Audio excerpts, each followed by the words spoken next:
The rain was falling hard in Liverpool, the kind that made the streetlights blur like watercolor. Sophie stood under the small shelter at the bus stop, clutching her bag close, water dripping from her hair. Beside her, a man leaned against the railing, shaking off his soaked coat. His name was Adam, though she didn't know it yet. Typical, Sophie muttered. Buses disappear the moment you actually need one. Adam smirked. Or maybe they hide when they see weather like this. I wouldn't blame the driver. Sophie gave a half smile. You sound like you've given up on everything. Not everything, Adam said. Just transport Mondays and maybe small talk with strangers. You're failing at the last one then, Sophie replied. They both laughed softly. The rain hammered on the roof of the shelter. For a few moments, silence sat between them, but it wasn't heavy, more like something waiting. So, Sophie said, where were you headed before the rain decided to ruin everyone's evening? Home, Adam answered. Work was long. I just wanted to get back. Cook something simple, maybe read a bit. You? Library, Sophie said. I work there. Stayed late.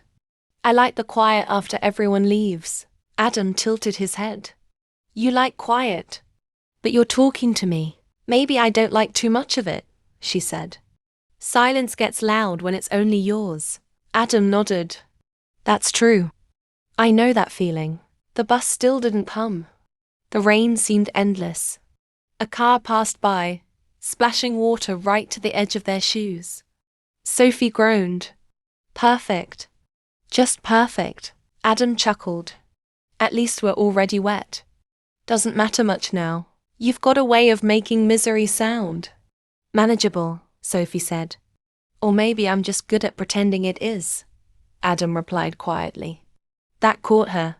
She looked at him closely for the first time. You do that often. Pretend? Adam's jaw tightened. Most days, yes. Work. Friends. Even family. Smile, nod, act like it's fine. And it isn't?